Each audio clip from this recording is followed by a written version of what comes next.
हम लोग next week के लिए निफ्टी 50 और बैंक निफ्टी के लिए अपने ट्रेड प्लान करेंगे और समझेंगे कि लॉन्ग टर्म टारगेट और शॉर्ट टर्म ट्रेडिंग में क्या डिफरेंस होता है और किस तरीके से मात्र आप प्राइजेक्शन पे नज़र रखते हुए ये तय कर सकते हैं कि आने वाले जो भी आपके सामने फ्रंट ट्रेडिंग सेशन पड़ रहे हैं तो वहाँ पर आपके ट्रेड प्लान क्या होने वाले हैं। ठीक है। दूसरी चीज़, कोई भी दुविधा, कोई भी आशंका, कोई भी डाउट कभी भी आपको मार्केट को लेकर आ रहा है कि नेक्स्ट टारगेट कोई बोलेगा आपको 18,000, कोई बोलेगा हम दोबारा हाई लगाने जा रहे हैं 26,000। तो ये जो लॉन्ग टर्म टारगेट है ना, ये आपकी शॉर्ट टर्म ट्रेडिंग को बहुत इफेक्ट करते हैं। अगर आपके माइंड में कहीं से भी बैठ गया कि हम 26,000 के हाई लगाने जाएंगे, इसका मतलब है आप अगर मंडे ट्यूसडे वेनसडे को प्राइजेक्शन में कोई नेगेटिविटी देखेंगे भी तो भी आप उसको इग्नोर करेंगे क्योंकि आपने पहले से माइंडसेट कुछ पहले से बना रखा है। तो वहां पर आपकी गलतियां होंगी। ठीक है। दूसरी बात, अगर आपने माइंडसेट बना के रखा कि 18,000 के टारगेट, तो प्राइस पॉजिटिव दिखते हुए भी आप वहां पर नेगेटिव ट्रेड्स के लिए, शॉर्ट ट्रेड्स के लिए जाएंगे। तो पहले से एक बात को समझिए, जब आप इंट्राडे की ट्रेड्स कर रहे हैं तो आपके लिए बिगर टाइम फ्रेम के टारगेट बहुत मायने नहीं रखते हैं। हालांकि वो जो विजनरी आपका एक टारगेट है जो आपने पहले से सेट किया हुआ है, आप जानते हैं कि प्राइस क्या लेवल को ब्रेक करने के बाद फिर कहां तक मोमेंटम कर सकता है। ठीक है। तो वो आपके इंट्राडे ट्रेड्स में मदद करना चाहिए, ना कि आपको वहां पर परेशान करना चाहिए। तो एक एक पॉइंट को हम लोग वन बाय वन समझेंगे और टॉप टू बॉटम अप्रोच से होते हुए आगे बढ़ेंगे। टाइम फ्रेम मल्टीपल कंफर्मेशन पे बात करेंगे और ये पूरा सेशन आपका सिर्फ प्राइस एक्शन बेस्ड होगा, सिर्फ कैंडलस्टिक बेस्ड होगा और डाउ थ्योरी को भी हम लोग यहाँ पे डिस्कस करने वाले हैं। चलिए शुरुआत करते हैं। सबसे पहला काम हम लोग क्या करते हैं कि जब भी हम लोग अपने नेक्स्ट वीक के लिए कोई ट्रेड्स प्लान बना रहे हो, उस टाइम पर हमको एक बात सबसे पहले समझनी चाहिए कि हम लोग शुरुआत करेंगे डेली या वीकली टाइम फ्रेम से। ठीक है। कहाँ से शुरुआत करेंगे? डेली या वीकली टाइम फ्रेम से। और हम लोग जो देखने की कोशिश करेंगे वो ये कि प्राइस का बिहेवियर क्या है। ठीक है। प्राइस के व्यवहार को अगर आप पहचान लिए एक बार, फिर आपको आगे कोई तकलीफ नहीं आने वाली। तो सबसे पहला काम हम लोग क्या करेंगे, एक बार वीकली टाइम फ्रेम पर शिफ्ट होते हैं और देखने की कोशिश करते हैं कि रिसेंटली हम लोग किस टेरिटरी को ट्रेड कर रहे हैं। अब टॉप टू बॉटम अप्रोच का मतलब क्या होता है? जो भी हम वीकली टाइम फ्रेम से चीज़ों को समझ पाएंगे प्राइजेक्शन के अकॉर्डिंग, अगर वही चीज़ें हमको फॉलो अप होते हुए दिखेंगी आवरली 10 मिनट और 5 मिनट टाइम फ्रेम पर, तो हम उसी ट्रेंड के साथ कैरी करेंगे। लेकिन अगर वीकली और डेली के सेंटीमेंट कैरी नहीं हो रहे हैं इंट्राडे में, ठीक है, 5 10 15 20 मिनट 25 मिनट के टाइम फ्रेम पर, तो वहां पर हमको अपने ट्रेड प्लान्स जो है वो शॉर्ट टर्म जो भी आपका प्राइजेक्शन है 5 10 15 20 मिनट आवरली, उसके अकॉर्डिंग ट्रेड्स को प्लान करना होगा। और वीकली और डेली टाइम फ्रेम पर जो भी हमारे ट्रेड प्लान होने वाले हैं उनके आने का वेट करना होगा। ठीक है। अब इस चीज को आप इस सेशन के एंड तक पूरा कंप्लीटली समझ जाएंगे कि मैंने आपसे क्या कहा है। सबसे पहला काम हम लोग क्या करेंगे, जब भी किसी चार्ट को ओपन करते हैं तो पहला काम एज अ ट्रेडर हमारा होता है कि LTP, लास्ट ट्रेडेड प्राइस पे नजर रखी जाए। लास्ट ट्रेडेड प्राइस हमारे लिए 22,397, राउंड फिगर 22,400 पर हम अभी ट्रेड कर रहे हैं। अगर आप यहाँ से थोड़ा सा प्राइस के पिछले कैंडल्स को देखें तो आपको एक बात समझ आएगी कि प्राइस एक लोअर लोज के फॉर्मेशन के बाद पुल बैक लेता है, एक अच्छा खासा स्ट्रांग पुल बैक लेता है, लेकिन सेलर्स बहुत एग्रेसिव हैं। उन्होंने दोबारा लो ब्रेक कराए और जब प्राइस री एंट्री किया उस स्विंग लो के अंदर तो स्विंग हाई ब्रेक नहीं होने दिए।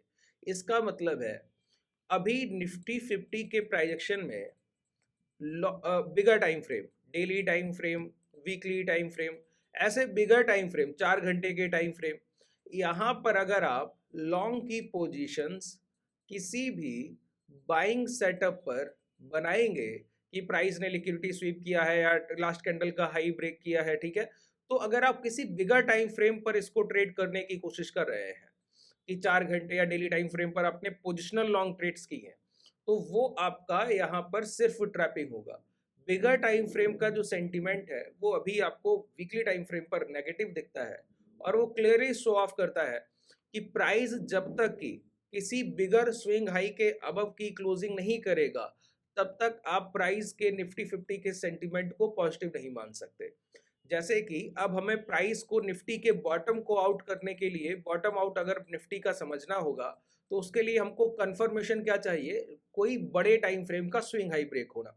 जैसे कि ये आपका एक, अगर आप इस कैंडल को देखेंगे ना, ये वाला कैंडल, ये वीकली फॉर्मेशन, यहाँ पर आपको 4 ट्रेडिंग सेशन सिर्फ आपको क्या दिखेगा, एक कंसोलिडेशन दिखेगा। नेक्स्ट वीक प्राइस उसी को गैप डाउन करके लीड ले लिया, और प्रीवियस वीक उसी को हम लोगों ने कवर अप किया और उसी कंसोलिडेशन फेज से बार बार रिजेक्शन लेते रहे। ठीक है, अभी लोअर टाइम फ्रेम पे शिफ्ट होंगे तो ये पिक्चर आपको बहुत अच्छे से क्लियर हो जाएगी। तो ये जो हमारा ये इनसाइड कैंडल है, इस बॉडी साइज कैंडल का ये जो इनसाइड कैंडल है, ये सबसे बड़ा सप्लाई रेंज है। अगर प्राइस इस सप्लाई रेंज को निकलेगा तो हमारा जो है वो टारगेट यहाँ तक निकल के आता है 22,570, 50 तक, 560, 22,500 तक मान लीजिए, 23,500 तक मान लीजिए। इसके बाद यहाँ से फिर हम लोग उसी तरीके से, जो प्रीवियस प्राइस एक्शन है, ट्रेंड क्या है, डाउन साइड, तो यहाँ से फिर शॉर्ट, और अभी जब तक ये हाई नहीं निकल रहा तब तक तो हम लॉन्ग भी नहीं कर सकते। ठीक है, तो प्राइस में डाउन साइड मोमेंटम की पॉसिबिलिटी कब तक है, जब तक ये हाई नहीं निकल रहा, तब तक प्राइस अगर ये लो ब्रेक करेगा तो एक नए लो लगने की पूरी पॉसिबिलिटी है। ये लो पूरे ब्रेक होने के बाद 22,000 के राउंड फिगर का प्राइस है, वो ब्रेक डाउन होने के बाद, ठीक है, वो कंडीशंस क्या होगी, अभी हम लोग छोटे टाइम फ्रेम पे ये सारी चीजें समझेंगे। अब जरा प्राइस एक्शन को देखते हैं। अगर आप यहाँ पे देखें तो आपको एक चीज समझ आएगी कि हम लोगों ने प्रीवियस जो एक ट्रेंड था, उस पूरे एक ट्रेंड को पूरी तरीके से हम लोगों ने खत्म कर दिया है। जितना भी बायर्स ने मई 2024 से लीड लेके जो हाई लगाया, मई 2024 में हम लोग नियर अबाउट यही ट्रेड कर रहे थे 22,400 के पास, और वहां से हम लोगों ने एक लीड लिया और एक स्ट्रांग हाई लगाए सितंबर 2024 में, जो कि बहुत स्ट्रांग रैली थी और जिसकी वजह से प्राइस में बड़े अप ट्रेंड आए। वो पूरा हम लोगों ने क्या किया, मोमेंटम को फेड कर दिया। इसको हम बोलते हैं फिब में 100% रिजेक्शन। फिबोनाची रिट्रेसमेंट पे ये हमारा 100% रिजेक्शन है कि जितनी खरीदारी हुई थी पूरी बिकवाली हो गई। अगर आप 6 महीने के टाइम फ्रेम को एनालाइज करेंगे तो ये आपको कैंडल्स इस तरीके से दिखेंगी इंगल्फ करती हुई। ये एक 6 महीने की कैंडल में अप ट्रेंड आया था और अगले छमाही कैंडल में पूरा उसको इंगल्फ कर लिया गया, ढक लिया गया, तो बाइंग को पूरी तरीके से काट दिया गया। ठीक है, तो जब भी किसी प्रीवियस ट्रेंड की 100% डिमांड को सप्लाई में कन्वर्ट किया जाता है, तो वहां पर हमको ये देखना होता है कि इसके पहले के जो स्विंग बने वहां पर कितने बड़े बड़े मोमेंटम आए। अब इस पॉइंट को डाउ थ्योरी से समझते हैं। डाउ थ्योरी बोलता है कि किसी भी चार्ट पर हायर हाइज के फॉर्मेशन 3 to 5 टाइम होंगे, 3 से 5 बार हायर हाइज लगेगा। ठीक है, अगर कोई हायर हाइज का फॉर्मेशन नॉर्मलाइज 3 बार हुआ, तो जब भी प्राइस रिट्रेसमेंट या पुलबैक की शुरुआत करेगा तो उन 3 हायर हाइज में से लास्ट जो हायर हाइज है उसको पूरी तरीके से प्राइस कवर अप कर सकता है। जैसे ये आखिरी हायर हाइज का फॉर्मेशन था, ये आखिरी बुल रन था, तो इसको पूरी तरीके से फेड किया गया। अगर इसके पहले के हायर हाइज 3 होंगे तो एक बुल रन को पूरी तरीके से प्राइस जो है इंगल्फ कर सकता है, फेड कर सकता है। लेकिन अगर वो टोटल 5 है, ठीक है, तो एवरेज जो है वो लगभग लगभग 2 हायर हाइज को पूरी तरीके से इंगल्फ करने का होता है, ढक लेने का होता है। इतना रिट्रेसमेंट आ सकता है मार्केट में, इतनी पॉसिबिलिटी होती है कि अगर 5 बार प्राइस ने हायर हाइज का फॉर्मेशन किया तो एक करेक्शन पीरियड में 2 हायर हाइज के जो ट्रेंड होंगे वो पूरी तरीके से फेड किए जा सकते हैं। उतना डिस्काउंट आपको प्राइस में मिल सकता है। ठीक है, तो अब ये कैसे तय किया जाए कि हम लोगों ने अभी तक रिसेंटली कितने हायर हाइज के फॉर्मेशन इस मार्केट में किए, ये कैसे तय किया जाए? ये तय करने के लिए हम लोग क्या करेंगे, सबसे पहले चार्ट को छोटा करेंगे। चार्ट को थोड़ा ऐसे भी रखते हैं जिससे हमको समझ में आसानी से आए। अगर आप सिर्फ हायर हाइज के फॉर्मेशन पे नजर रखें, ये हमारा लास्ट ट्रेंड था, पहली आखिरी रैली, उसके पहले की रैली, ये 2 रैली हो गई। ठीक है, उसके पहले की रैली, ये 3 रैली हो गई। अब इसके पहले की रैली ये रही, ये आपकी 4 रैली हो गई। और इसके पहले का आपका जो ट्रेंड है वो ये, जब हम लोगों ने कोविड के ये प्री कोविड का जो हाई था वो 12,400 के पास था, उसके बाद की ये रैली।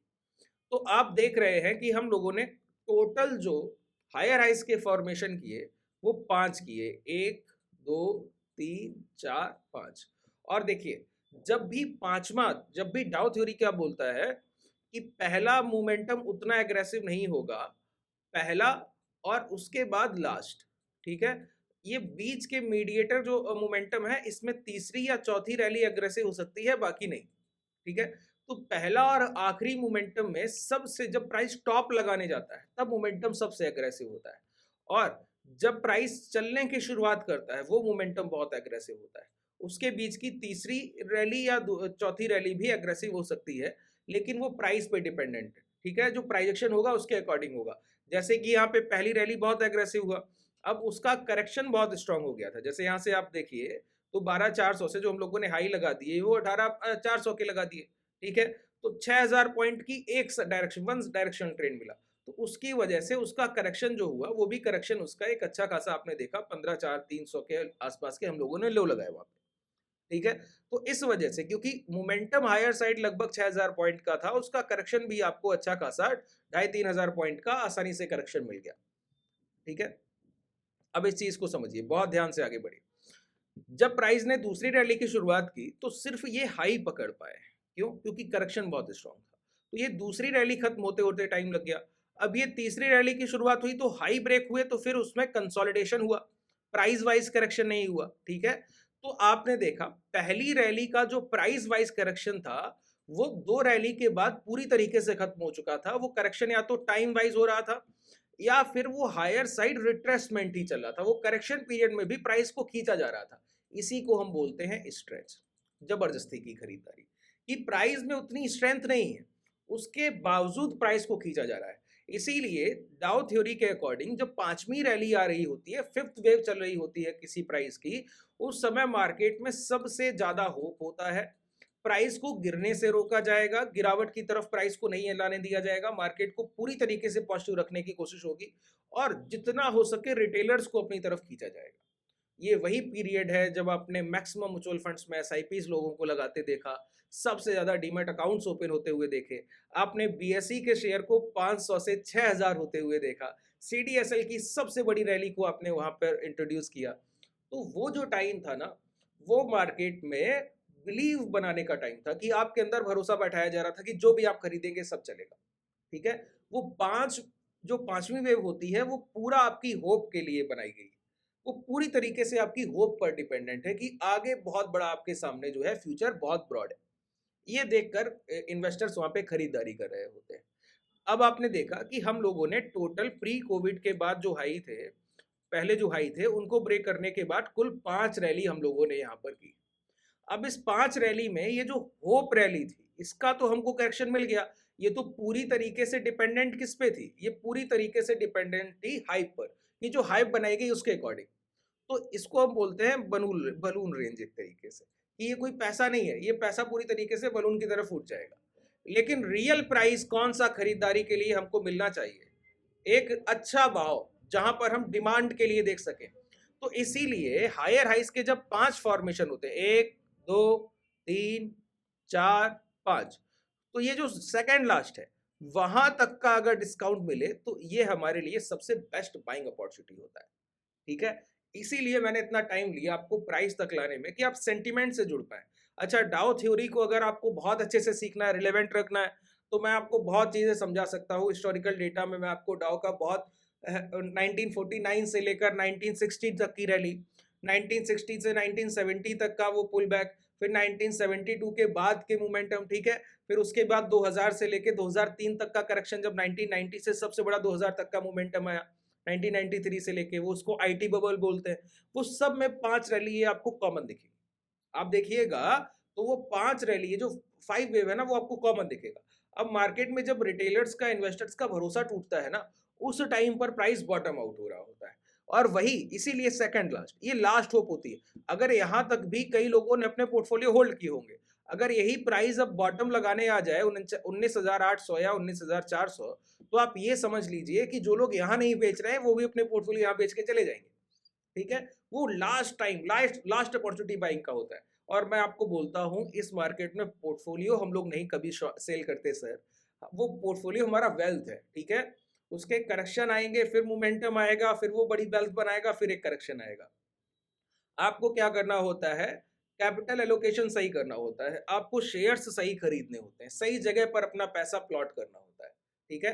अगर आप सही टाइम पर सही पार्किंग करेंगे अपने मनी की, तो आप देखेंगे कि मार्केट के अकॉर्डिंग आपको सबसे कम झटके लगेंगे। और जब मार्केट अपने मोमेंटम की शुरुआत करेगा तो सबसे बड़े मोमेंटम के लिए हम लोग जाने वाले हैं, ठीक है। तो देखिए सेकंड लास्ट का मतलब हुआ एक लॉन्ग टर्म विजन हमको मिल गया कि मैक्स टू मैक्स प्राइस अगर ये हाई जो मैंने आपको शुरुआत में, इसीलिए मैंने आपको शॉर्ट टर्म में जो लास्ट एलटीपी था वो मैंने आपको सबसे पहले समझाया, उसके बाद हिस्टोरिकल डेटा पर हम लोग गए। लास्ट हाई हमारे लिए क्या है, ये 23,000, और उसके बाद जो एक्चुअल है 23,800। तो जब तक प्राइस 23,000 के अबव और 23,800 के अबव नहीं, 23,000 के अबव निकला तो यहाँ तक प्राइस चल 6, 650, 700, 800 तक जा सकता है मैक्स, ठीक है। अगर इसके ऊपर की क्लोजिंग मिलने लगी तो फिर हम सेकंड लास्ट तक का, ये सेकंड स्विंग तक का करेक्शन नहीं देखेंगे, अगर क्लोजिंग मिलने लगी तो। जब तक क्लोजिंग नहीं मिलेगी तब तक हम प्राइस में जो है वो शॉर्ट साइड है। आप देखिए ये हमारा लास्ट इनसाइड कैंडल का स्विंग था, प्राइस ने पुल बैक की शुरुआत की तो वहीं से सप्लाई उठा के लाए। जब दोबारा एक इनसाइड मोमेंटम हुआ तो प्राइस इस स्विंग हाई के ब्रेकआउट से पहले पहले गिर गया, ठीक है। तो स्विंग हाई है जो है वो सबसे बड़ा सप्लाई रेंज है। जो सेलर है अपने स्विंग हाई को सेव कर रहा है, अपने बॉटम को नहीं सेव कर रहा है, ठीक है। तो बॉटम के अंदर लिक्विडिटी स्वीप को इस समय आप लो हाई टाइम फ्रेम पे ट्रेड नहीं कर सकते। हाई ब्रेक होने के बाद कोई सस्टेनेबिलिटी होने पर ही हमको कोई बिलीव आएगा। ये सेलर का स्ट्रॉन्ग साइन होता है कि प्राइस में सप्लाई बहुत एग्रेसिव है, ठीक है, कि वो लिक्विडिटी को भी नहीं मान रहे, छोटी थोड़ी बहुत खरीदारी को हर बार काट दे रहे हैं। जैसे कि लास्ट आप हायर हाइज से निकल के गए, अब प्राइस इसके नीचे आया, इसका मतलब है ये बाइंग रेंज है, लेकिन प्राइस पुल बैक करे और सेलर इसको ब्रेक कर दे, तो ये बायर्स उनके लिए कोई बड़े बायर्स नहीं थे, वो बस बहुत छोटी सी खरीदारी कर पाए, एक महंगा भाव दे पाए सेलर्स को बेचने के लिए, उन्होंने अपॉर्चुनिटी देखा फिर शॉर्ट किया। तो सेलर्स बहुत एग्रेसिव है, ठीक है। तो जब तक प्राइस ये हाई नहीं निकलता और ये हाई नहीं निकलता तब तक आप पूरी तरीके से ये मान के चलिए कि हम लोग इस रेंज के आसपास के टारगेट ले सकते हैं। ये हमारे लिए सेकंड लास्ट स्विंग लो था 5 रैली में से, ठीक है। तो वो एक हेल्थी करेक्शन, आप लोग बोलेंगे कि करेक्शन का टाइम मार्केट के लिए अच्छा नहीं होता, सबसे हेल्थी टाइम होता है सर, ठीक है। अब इस तरीके के स्ट्रेच के बाद अगर एक और रैली आ जाए तो जब मार्केट टूटेगा ना सर, तो आप इतना परेशान हो जाइएगा कि आप समझ, अगर ये करेक्शन इस ईयर नहीं आपको देखने को मिलता तो 2026-27 आपके लिए बहुत पेनफुल होते, ठीक है। तो आप ये मान के चलिए कि ये बेस्ट टाइम टू करेक्शन था, इससे बेहतर टाइम करेक्शन के लिए नहीं हो सकता था। अब देखिए, अब शॉर्ट टर्म के लिए अब हमको तो प्राइस में ये टारगेट मिलने को हो या हायर साइड ये हाई ब्रेक होने के बाद ये मोमेंटम मिलने को हो, ठीक है। हमारे लिए क्या जरूरी है कि ना तो कल के दिन ही प्राइस 19,800 के ये 20,000 के आसपास या 19,800 19,400 के लो लगा देगा, ना कल के दिन ही ये प्राइस जो है ये हाई 23,800 ब्रेक कर देगा, ठीक है। तो अभी रिसेंटली 19 या 20,000 आने के लिए प्राइस को पहला काम क्या करना होगा, अभी रिसेंट बायर्स जो है उनको ब्रेक डाउन करना होगा, आखिरी खरीदारी को काटना बहुत जरूरी है अगली सप्लाई के लिए, लास्ट बाइंग को आपको ब्रेक करना होगा। अब लास्ट बाइंग के लिए हमको लोअर टाइम फ्रेम पे जाना होता है। ये थोड़ा सा सेशन लंबा होगा क्योंकि हम लोग बड़े टाइम फ्रेम से छोटे टाइम फ्रेम की तरफ बढ़ रहे हैं, ठीक है। अब लास्ट बाइंग की तरफ हमको बढ़ना होगा। अगर आप गौर करें तो मैंने आपको एक inside candle weekly time frame पर दिखाया था, उसके ये ट्रेडिंग सेशन सबसे बड़ी सप्लाई रेंज। प्राइस ने क्या किया, इस बॉटम के नीचे की शॉर्ट टाइम फ्रेम की लिक्विडिटी को स्वीप किया और ये हाई तक चल के गए, लेकिन प्राइस ने इस हाई को, वो जो रेंज था जो लीड लेके गैप डाउन से प्राइस यहाँ कंसोलिडेट किया 3-4 सेशन, उसको फिलअप नहीं होने दिया और वहां से आपको एक शॉर्ट में प्राइस को पुल बैक करते रहे। अब पुल बैक में एक चीज बहुत कॉमन हो गई, क्या कि अभी तक प्राइस ने क्या किया, अपने स्विंग लो को सेफ रखा, यानी कि 22,250 के प्राइस को सेफ रखते हुए प्राइस को होल्ड किया है बायर्स ने, और सेलर्स ने भी अपने जो स्विंग हाई है 22,700 उनको होल्ड करते हुए प्राइस को सेफ किया है। और 22,700 से लेकर की ये जो रेंज है 22,763 लगभग 22,800 तक की रेंज है, ये पूरा सप्लाई रेंज है। जब तक इसके अबव की कोई क्लोजिंग नहीं तब तक आप ब्रेकआउट को ट्रेड नहीं कर सकते, सारे ब्रेकआउट ट्रैप होंगे, सारे ब्रेकआउट ट्रैप होंगे।